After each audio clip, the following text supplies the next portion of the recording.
کسی ایک سورت سے بھی تو پیار کرے نا بھائی. وہ جو سورہ ملک پڑھتے تھے اور پھر قبر سے بھی ان کے سورہ ملک پڑھنے کی آواز ہی آ رہی, تو یہ والا پیار بھی تو کرے نا آپ قرآن مجید کے ساتھ, دلچسپیاں ہو, ذوق. امام شافعی رحمۃ اللہ علیہ فرماتے ہیں کسی شخص نے پورا قرآن مجید نہ بھی سمجھا ہو, اگر وہ صرف سورہ عصر کو سمجھ لے,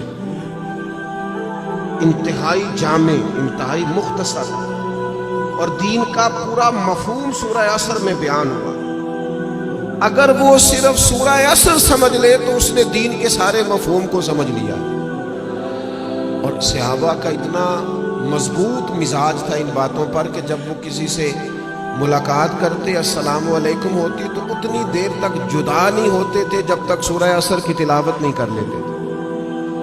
ہمیں قرآن مجید سے عشق کرنا چاہیے. کہہ رہے ہوتے ہیں ہمارے نقیب صاحب بھی اور نعت خان صاحب بھی, سارا قرآن مجید ہی حضور کی تعریف ہے, سارا قرآن پاک کی نبی کریم کی نعت ہے. تو بھائی اگر سارا قرآن مجید حضور کی نعت ہے تو چند آیات پڑھ دیں آپ, پھر مہربانی کریں, پھر آپ سنا دیں. سنا پھر بھی آپ اشعار ہی رہے ہیں, اور وہ بھی ایسے لوگوں کے جن کا پتہ ہی نہیں ہے کہ ان کو شعر کہنا بھی آتا ہے کہ نہیں. قرآن مجید سے دلچسپی پیدا کریں.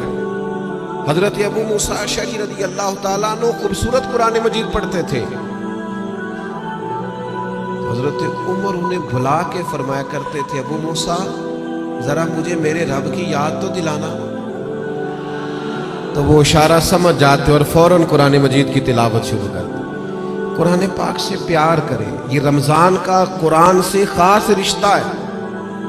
مجھے نہیں پتا آپ بڑے شہر میں رہتے ہیں, میرا تو ایک چھوٹے سے علاقے سے تعلق ہے.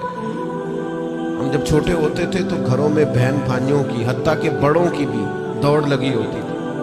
قرآن مجید سارا دن تلاوت ہوتی تھی, اور ایک دوسرے سے پوچھو کتنے سپارے ہوئے, میں نہیں بتاؤں گا, تو پہلے بتا تیرے کتنے ہوئے. اور اگر وہ پوچھنے کو آ جاتے تھے, دیکھنے کو آ جاتے تھے کون سا پارا پڑھ رہے ہیں, تو چھپایا جاتا تھا. لیکن کیا کروں میں کس درد سے یہ بات کروں. اب موبائل صرف جوان بیٹا ہی زیادہ استعمال نہیں کرتا, اس کا باپ بھی بہت استعمال کرتا. اب ٹیلی فون پر صرف بچے نہیں لگے ہوئے, ان کی اماں بھی بہت استعمال کر رہی ہیں. وہ عشق جو آپ کا قرآن مجید سے ہونا چاہیے تھا, جو ذوق قرآن پاک سے ہونا چاہیے تھا, پلٹ کر قرآن مجید کی آیات کو پڑھنا چاہیے تھا. آپ نے جس قدر چیزیں اپنے موبائل سے لی ہیں, یاد کی ہیں, ذہنوں پہ بٹھائی ہیں, کاش آپ ایک دو آیات ہم سارے یاد کرنی شروع کرتے, اصلاح لیتے, کہاں تک بات پہنچ جاتی. سیدہ طیبہ طاہرہ حضرت عائشہ صدیقہ رضی اللہ تعالی عنہ بیان فرماتی ہیں کہ نبی کریم علیہ السلام ہر سال رمضان المبارک میں قرآن مجید کا دور فرماتے تھے حضرت جبریل امین کے ساتھ. یعنی پورا قرآن مجید محبوب حضرت جبریل امین کو سناتے اور وہ نبی کریم کو سناتے. اور فرماتی ہیں جس سال حضور کا وصال ظاہری ہوا ہے اس سال 2 مرتبہ سرکار نے قرآن مجید سنایا, اور 2 بار سنا ہے. چلے یہ ذوق تو پیدا کریں, قرآن مجید سے اپنی دلچسپی پیدا کریں. 2 سپارے تو قرآن مجید کے روز ہمیں پڑھنے چاہیے. وعدہ نہیں لے رہا, ارادہ کرا رہا ہوں. 1 پارہ مسجد میں پڑھیں صبح. میری اپیل ہے کہ رمضان شریف میں موبائل کم استعمال کریں. آپ کے خبریں سننے سے اور تبصرے سننے سے ملک میں کوئی انقلاب بھی نہیں آیا, نہ پہلے آیا ہے. تبصرے ہونے سے کچھ نہیں آیا تو کیا نتیجہ ہے, کچھ بھی نہیں. میں یہ خبریں سنتا ہوں, آپ 1 مہینہ خبریں بھی رہنے دیں. آپ کے جو تعلق کی بات ہے, کوئی مجبوری آپ دیکھیں, باقی چھوڑ دیں. وقت قرآن مجید کو دیں. یہ سمجھ کر کہ ہمارے رسول پاک کا طریقہ ہے, کریم محبوب کا طریقہ ہے.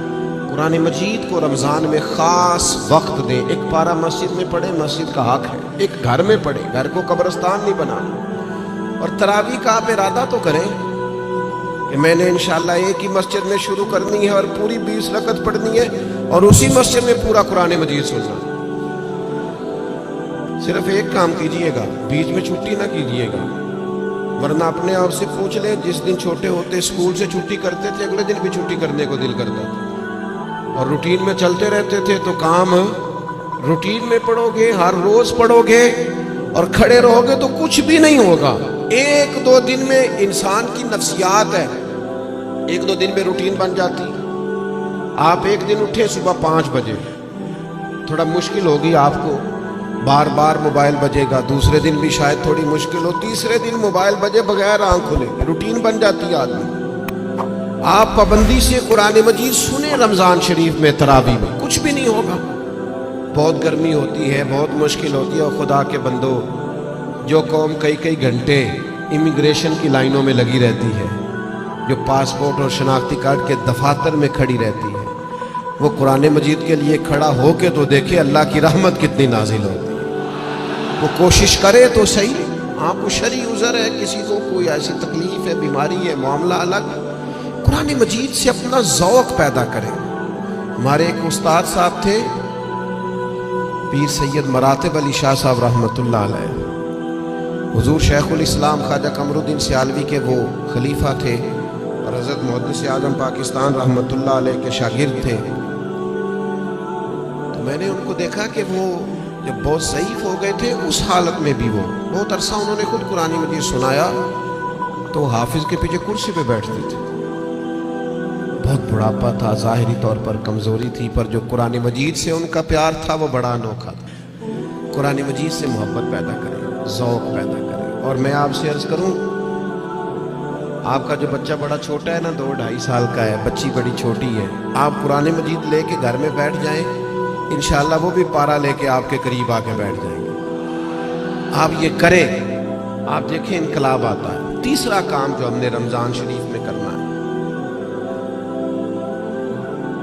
وہ ہے ایک دوسرے کا خیال رکھنے کا کام۔ رمضان غمخواری کا مہینہ ہے، اپنے اخراجات کم کریں، اپنے ارد گرد خیال کریں۔ حضرت عبداللہ ابن عمر رضی اللہ تعالیٰ عنہ فرماتے ہیں کہ حضور تو ہمیشہ ہی بانٹا کرتے تھے، پر رمضان میں جو نبی پاک کی سخاوت ہوتی تھی، حضور اس طرح بانٹتے کہ دونوں ہاتھوں سے تقسیم فرماتے۔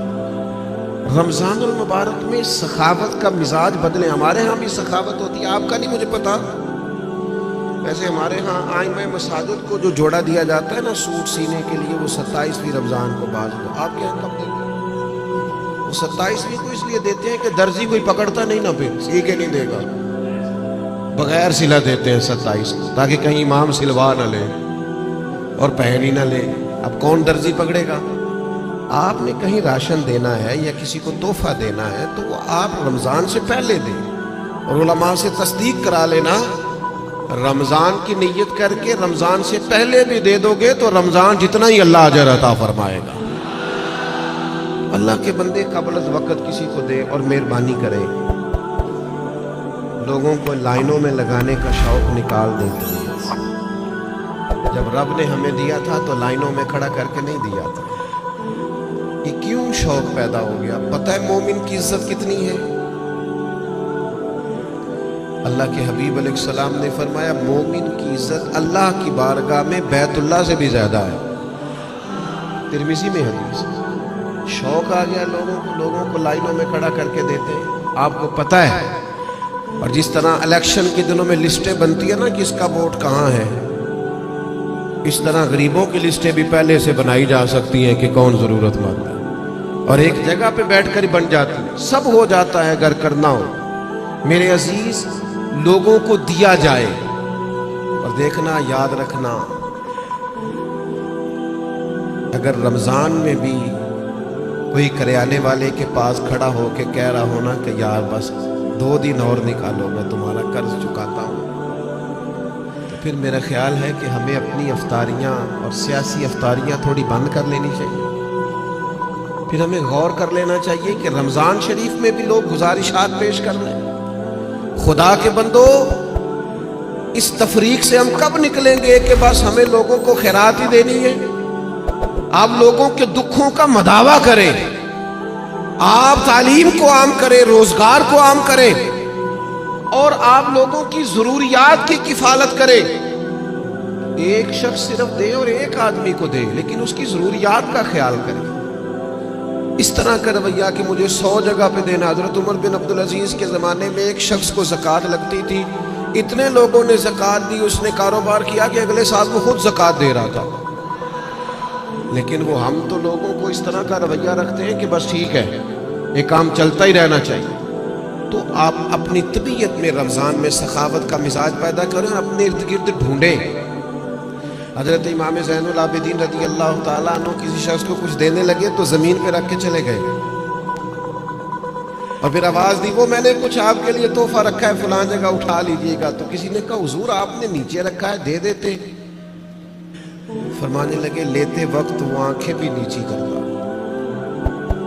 اس کی زبان پر شکریہ کے الفاظ بھی لڑکھڑاتے ہوئے آتے، اور وہ مجھے محسن جان کر اپنے مزاج میں تھوڑا کمزوری بھی محسوس کرتا. تو میں جلدی سے اس لیے آ گیا ہوں کہ کہیں اس کو نظر نہ